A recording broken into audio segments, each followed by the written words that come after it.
नमस्कार, मैं एकता और आप देख रहे हैं हंगामा टाइम्स न्यूज़।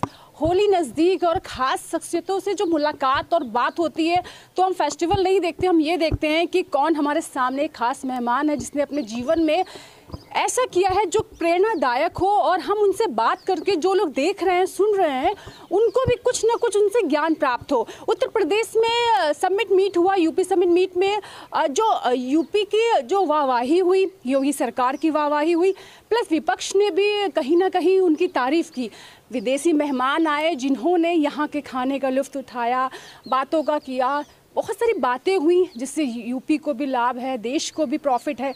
लेकिन विदेश से आए एक मेहमान जो अपने ही देश का है, लेकिन वो भी उसमें शामिल हुए। शामिल होने के साथ उन्होंने भी कई मुद्दों को सोचा, विचारा, बात रखी और ख़ास मेहमान हमारे साथ हैं। उनका परिचय हम उनसे इसलिए जानना चाहेंगे, जीवन में इतना सब अचीव कर लिया है कि अगर मैं उसको बोलने में समय लगाऊंगी तो हमारा इंटरव्यू अधूरा रह जाएगा। विवेक जी हमारे साथ हैं। विवेक जी, आपका स्वागत है हंगामा टाइम्स में। और मैंने दर्शकों को जो आपका इंट्रोडक्शन दिया अभी पूरा नहीं दिया है, मैं चाहती हूँ जो इतना बड़ा इंट्रोडक्शन है वो आप स्वयं दें, जो आपने खुद अचीव किया। जी, मेरा बहुत सिंपल है। मेरे ग्रैंडफादर आप हमारे घर पे हैं, लखनऊ में फ्रीडम फाइटर थे। मेरे फादर आर्मी में थे और एक समय ऐसा आया कि मेरे पास चॉइस थी कि मैं भी आर्मी ज्वाइन करूं या कुछ और तरीके से देश की सेवा करूं। तो उन्होंने यही कहा, बेटा तुम बाहर जाओ, पढ़ो, लिखो और देश में काम करो। ये 1990 की बात है। सॉरी, मैं थोड़ा इमोशनल हो जाता हूँ, उनकी याद आती और तो 1990 से लेकर अभी तक 2023 में 33 साल से मैं हर तरीके से भारत के विकास में, स्पेशली एजुकेशन और स्किल डेवलपमेंट और करियर डेवलपमेंट और ट्रेनिंग, कोचिंग, ये सब एरिया में हर तरीके के काम कर रहा हूँ। बहुत सारी यूनिवर्सिटीज़ का मैं एडवाइज़र हूँ, हॉलैंड की, स्पेन की, नीदरलैंड, हॉलैंड एक ही है। इंडिया में भी मैं कुछ इंस्टीट्यूट्स का एडवाइज़र हूँ। लखनऊ में मैं 2-3 जगह रिसेंटली एक्टिव था और यहाँ भी मैंने ट्रेनिंग करी। जहांगीराबाद में मैंने फैकल्टी ट्रेनिंग करी। तो मैं बहुत तरीक़ों से इन्वॉल्व हूँ और मैं ख़ासकर बहुत एक्साइटेड हूँ कि भारत सरकार ने फॉरेन यूनिवर्सिटीज़ को इनकरेज करा है आने के लिए। और गुजरात में स्पेशली गिफ्ट सिटी में 2 यूनिवर्सिटीज़ का आना मोर लेस कंफर्म हो चुका है। ऑस्ट्रेलिया का उनका अनाउंसमेंट आएगा तो मैं ज़्यादा नहीं बोलना चाहूँगा अभी।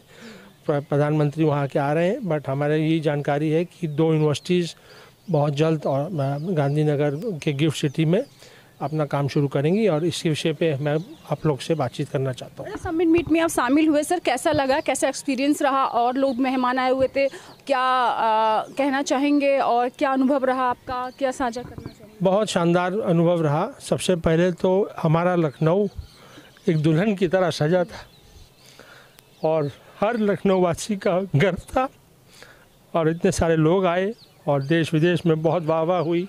इन्वेस्टमेंट तो आपको पता ही काफ़ी कमिट हुआ है, बट एक बहुत ही शानदार प्रोग्राम था ये और इसकी मैं बिल्कुल सरकार को और बाकी जिन लोगों ने इसमें काम किया उनको बहुत बहुत धन्यवाद देना चाहता हूँ।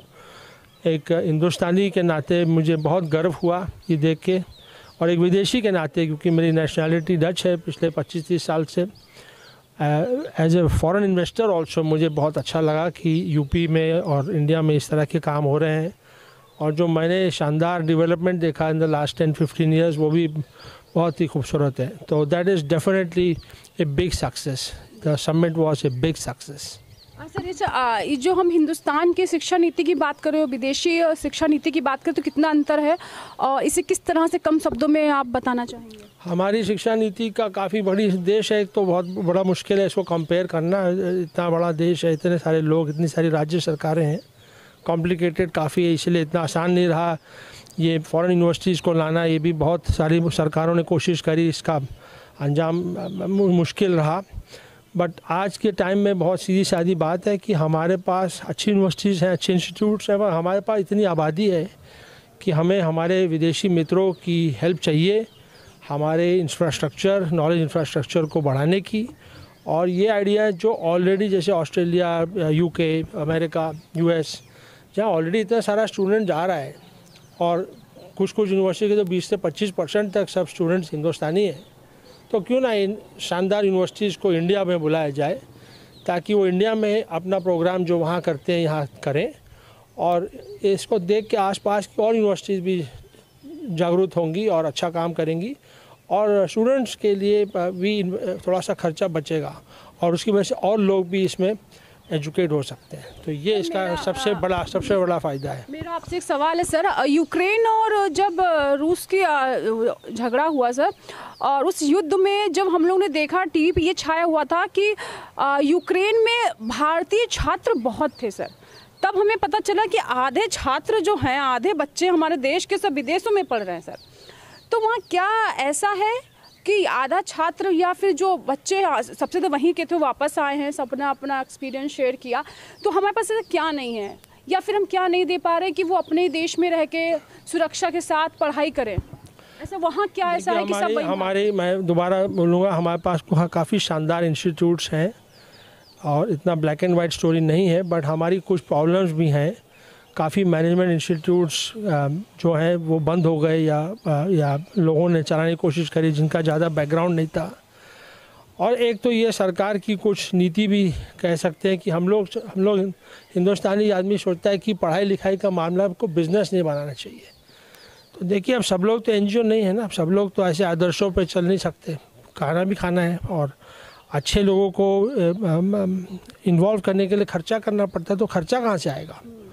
तो मेरे ख्याल से ये डिबेट जो हमारे यहाँ चल रहा है 50-60 साल से कि ये एजुकेशन को बिज़नेस ना करे, मेरे ख्याल से इट्स व्हाट वी से स्टेराइल एकेडमिक डिबेट, ये पीछे रह चुका है और इसको हमको ड्रॉप करना चाहिए। हमको ज़रूर सरकारी यूनिवर्सिटी और सरकारी स्कूल वगैरह ज़रूर चलाने चाहिए ताकि हर बच्चे को मौका मिले, बट हमें जो इन्वेस्ट करके काम कर रहा है उसको भी मौका देना चाहिए। और ये सरकार की नीति अच्छी है कि अब ये जो यूनिवर्सिटीज़ आएंगी ये अपना पूरा का पूरा प्रॉफिट रिपेट्रिएट कर सकती हैं। तो अब इंडिया कोई आएगा, इतनी मेहनत करेगा, कॉम्प्लेक्स सिचुएशन में काम करेगा और अगर उसको प्रॉफिट नहीं होगा तो वो कैसे करेगा? कोई उन्होंने हमारा ठेका थोड़ी ले रखा है हमारे को सजाने संवारने, तो हमारा खुद का काम है ना। तो बाहर के लोगों के लिए ज़रूरी है कि वो उनको एक सुविधा मिले, एक clear ease of doing business मिले और उनको क्लैरिटी हो कि ये रूल्स हैं, ये नहीं है, आप इधर जा सकते हैं, वहाँ जा सकते हैं, और उनको फ्रीडम मिले काम करने की। तो ये सरकार की बात कि भाई आप वही डिग्री देंगे जो आप वहाँ देते हैं और आप वही पढ़ाई कराएंगे जो आप वहाँ कराते हैं, और वही डिग्री जो आपकी क्रेडिट एग्रीडेटेड है वही हमारे बच्चे को यहाँ मिलेगी। तो ये बेसिक पॉइंट है। तो इसका मतलब ये हुआ कि आप एक्चुअली ऑस्ट्रेलिया या अमेरिका या जो भी यूनिवर्सिटी को बुलाएंगे उसका एक कैंपस बनेगा इधर, और रूल्स एंड रेगुलेशन उन लोग के ज़्यादा अप्लाई होंगे, बट हमारे बेसिक रूल्स होंगे। ऐसी बात नहीं कि एकदम फ्री फंड है, ऐसा भी नहीं है, पर उससे आज़ादी मिलेगी। तो मेरी उम्मीद है कि इससे बाहर की यूनिवर्सिटीज़, ऑस्ट्रेलिया ने ऑलरेडी, मैंने जैसे आपको बताया 2 आ रही हैं, और भी अच्छी यूनिवर्सिटीज़ आएंगी और धीरे धीरे जैसे ये काम बढ़ेगा तो इसमें और टॉप यूनिवर्सिटीज़ भी आना शुरू करेंगी, क्योंकि उनको सक्सेस तरह चाहिए। उनको पता चलना चाहिए कि भाई आप अपना ब्रांड डाइल्यूट नहीं कर रहे, ठीक है ना। जैसे हार्वर्ड, स्टैनफोर्ड बड़ी बड़ी यूनिवर्सिटीज़ हैं, तो इन लोग का ब्रांड होता है जो 100 साल 200 साल में बनता है। तो वो बहुत केयरफुल रहते हैं कि हमारा ऐसा कोई काम ना हो जिससे हमारी ब्रांडिंग ख़राब हो। हम लोग धीरे धीरे दिखा देंगे। जब हमने मैं जब हार्वर्ड गया था, आप यकीन नहीं मानिएगा, आधे प्रोफेसर हमारे हिंदुस्तानी थे वहाँ पे, ठीक है। तो बहुत सारे इंडियन लोग जो हैं एकेडेमिया में हैं मेरी तरह, और मैं बहुत कॉन्फिडेंट हूँ कि हम लोग अगर इसको इस तरह से करें तो हम क्वालिटी भी गारंटी कर सकते हैं। सर चलिए, ये बात तो शिक्षा की हो गई, और अभी आप ये पहले वक्त में इसमें कुछ बदलाव देखते हैं कि अभी भारत में जो शिक्षा को लेकर स्कोप है बच्चों के लिए, या पहले जो था अब तो लोग कह रहे हैं कि मैं भारतीय संस्कृति की भी ज्ञान होना चाहिए, गुरुकुल टाइप जैसे पहले चलते थे वो होने चाहिए। तो क्या उनसे कुछ हमारे देश को जो पुराना खोया हुआ इतिहास है या पुराना जो हम भूल चुके हैं अपना, कि हमारे पूजा पाठ यज्ञ के लोग ज़्यादा आजकल सोच रहे हैं कि नहीं, जो हम भूल चुके हैं अपना उसको वापस लाया जाए। तो कहीं ना कहीं आप जो शिक्षा की बात करें वो शिक्षा, और जो लोग इस समय चाहते हैं कि पुरानी शिक्षा लौट कर आए, जैसे श्री राम 14 वर्ष अपने पूरी बाल काल में उन्होंने गुरुकुल में जाके पढ़ाई लिखाई करी, तो कुछ लोग उस पर फोकस कर रहे हैं। वो भी अच्छी बात है, और मैं आपको बताना चाहूँगा कि भारत में इतने लोग आ रहे हैं, इतनी सदियों से आ रहे हैं, और वो उसी लिए आ रहे हैं, हमारी संस्कृति के और हमारे शानदार पास्ट के लिए आ रहे हैं। और हमारी इतनी सारी यूनिवर्सिटीज़ थी जो सब हो गई, कितनी टूट टाट गई, ठीक है ना।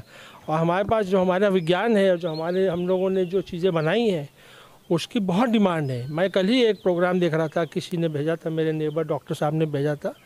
एक है श्री ऑस्कर पुजॉल जी, वो स्पेनिश सर्वांते इंस्टीट्यूट के डायरेक्टर हैं।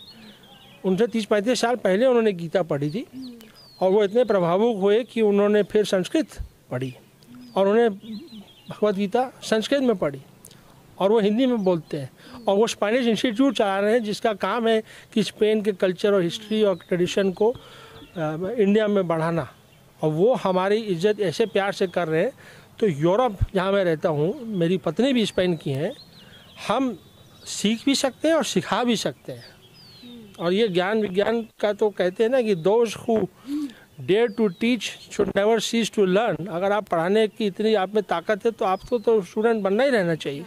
तो जो विदेशी लोग हैं वो इंडिया से बहुत जुड़ना चाहते हैं और हम भी जुड़ना चाहते हैं। तो ये आपस में एक इंटरेक्शन होगा और ये मैं बहुत अच्छा मानता हूँ कि हमारी अपनी जो लैंग्वेजेस हैं उस पर जोर होना चाहिए। आज ही मैं अखबार में पढ़ रहा था, गुजरात में भी शायद सरकार ने फैसला लिया है कि गुजराती पढ़ाई जाएगी, ठीक है। तो हमारी इतनी शानदार लैंग्वेजेस हैं, इतना सब लिखा पढ़ी उसमें हुई है। अंग्रेजी ज़रूरी है, ये किसी ने नहीं कहा है, पर उसका मतलब ये नहीं है कि आप अपने हिंदी भूल जाएं। अब मेरे को देखिए, मैं हिंदी लिख नहीं पाता हूँ अच्छी तरीके से, बोल लेता हूँ। तो अब तक की बात होगी शिक्षा को लेकर, ज्ञान को लेकर। अब बात करते हैं एक, जैसे कि परंपरा की बात कर रहे हैं हम, अपने इतिहास की बात कर रहे हैं, तो अब हम अपने इतिहास के साथ बात करते हैं फेस्टिवल्स की। तो हमारे पास एक रंगारंग फेस्टिवल आ रहा है, वो है होली। तो देखिए विवेक जी को होली कितनी पसंद है और क्या यादें हैं उनकी होली को लेके। अब तो विदेशी हो गए हैं, लेकिन देश में जब तक थे तो किस तरह से होली सेलिब्रेट करते थे और उनका फेवरेट कलर कौन है, सा है। तो विवेक जी होली से बताइए, मतलब खिल गए हैं तो होली से बताइए कौन सा कलर आपका फेवरेट? भाई ये होली के नाम पे आदमी रंगीन हो जाता है। और बहुत ऐसे मैं बहुत आता हूँ इंडिया, साल में 3-4 बार आ ही जाता हूँ। मेरा 100 से ज़्यादा विजिट है ये in the last 31 years. But कभी कभी होली नहीं हो पाती घर पे। तो जो घर पे होली खेलने का बात है मम्मी के साथ या और लोगों के साथ, आस पड़ोस के दोस्तों के साथ, हमारे नेबर्स के साथ जो 60-60, 70-70 साल से हमारी फैमिलीज जुड़ी हैं, तो वो एक बहुत शानदार मौका होता है आपस में रंग में घुल जाने का। और यादगार होली कोई आपकी हो, वो हम कहेंगे हमारे दोस्तों के साथ साझा करें, हमारे दर्शकों की यादगार, जिसमें आपको या तो डांट पड़ी हो तो आपको हमेशा याद रहे। यादगार तो भाई स्टूडेंट टाइम की होली होती है, जब खूब पी पा के मोटरसाइकिल भगाते थे और तब गीली होली होती थी। अब तो बहुत हम लोग सूखी होली खेलते हैं, उम्र के साथ साथ जो गाजा मारते भी नहीं, हमको बोलना पड़ता है भाई मार दो यार, एक गुब्बारा हमारे भी को मार दो। तो वो जो बचपन की होली थी जिसमें एकदम काला रंग पोत देते थे, एक दूसरे के ऊपर कीचड़ में फेंक देते थे। आप लोग सबने ऐसा किया है, स्कूटर भगाते थे, गलत काम करते थे, रूल तोड़ते थे, ड्रिंक करते थे। तो उस तरह की होली का जो मेमोरी है वो मेरे ज़िंदगी भर रहेगी। पूना में मेरे दोस्त हैं, उनकी याद आती है। तो जो विवेक जी के दोस्त थे तो उनको वो याद दिला दे, वो नहीं यार मैं याद दिला दे रही हूँ आपको। ये वीडियो तो आपको भेजेंगे कि जो वो अपना होली सेलिब्रेट की, तो इनको ज़रूर वो होली की अगर पिक्चर्स हो, कुछ याद हो, ज़रूर शेयर करिएगा। क्योंकि वो दोस्तों के साथ जो होली आपके साथ सेलिब्रेट उन्होंने की है, वो आज भी उनके दिलो दिमाग में याद है। उनको आज भी वो उस चीज़ को याद रखते हैं और सिर्फ दोस्त कर सकते हैं। जी जी, नहीं ये बहुत ज़रूरी है। और ये हमारा त्यौहार है, हमारे शानदार संस्कृति का, जहाँ हर तरह के लोग हैं, हर तरह के भाषा बोलते हैं, हर तरह के मज़हब हैं। और ये एक नेशनल फेस्टिवल है, हमारा यूनिटी फेस्टिवल है। और इस मामले में तो मेरे ख्याल से हिंदुओं से ज़्यादा सेकुलर तो और कोई रिलीजन है ही नहीं। आप यहाँ पे कोई भी आया हमारा हो जाता है। और होली के रंग में सारे भेदभाव, तकलीफ़ भूल जाते हैं। इसीलिए हम कहते हैं कि बुरा ना मानो होली। तो हमारे दर्शकों के लिए क्या कहना, किस तरह से उनको आज होली की विशेष? मैं आप सबको और आपके परिवार को, आप भाई बंधुओं को, देशवासियों को और हमारे विदेशी मित्रों को भी बहुत बहुत होली की बधाई देना चाहता हूँ। और आप जहाँ भी हो मस्त रहे, स्वस्थ रहे और इंडिया आए तो लखनऊ ज़रूर आइएगा। लखनऊ ज़रूर आइए। जैसे कि विदेशियों को भारत बहुत पसंद है और हम लखनऊ वालों को, हम पूरे लखनऊ किसी ज़िले में हो जाएं, लेकिन लखनऊ भाई हम लोगों को बहुत पसंद है। कहीं भी ज़िले में चले जाएं, लेकिन जब लखनऊ और दिल की धड़कनें तेज़ हो जाती, पता नहीं लखनऊ में क्या है, लेकिन जो भी है बस अपनापन बहुत है। और ये लखनऊ के ही एक इंसान है जो विदेश में, लेकिन आज भी लखनऊ आज दिल में धड़कता है। सबमिट मीट में जाने के बाद जब उन्होंने अपने देश को इतना, अपने इस लखनऊ को और अपने पूरे उत्तर प्रदेश को इतना सुंदर देखकर सजा हुआ, तो कहीं ना कहीं उनको लगा कि नहीं, जो अपनापन है वो कहीं ना कहीं देश में ही है। और होली की बहुत सारी यादें हैं। तो विवेक जी को भी हम यही छोड़ते हैं और आपको साथ बने रहते हैं और आप देखते रहिए हंगामा टाइम्स। नमस्कार। हंगामा टाइम्स की तमाम खबरों को देखने के लिए हंगामा टाइम्स को सब्सक्राइब कर लीजिए और बेल आइकन दबा लीजिए। अगर आपको ये वीडियो अच्छा लगा हो तो लाइक बटन प्रेस कर अपनी प्रतिक्रिया हमारे कमेंट बॉक्स में देना मत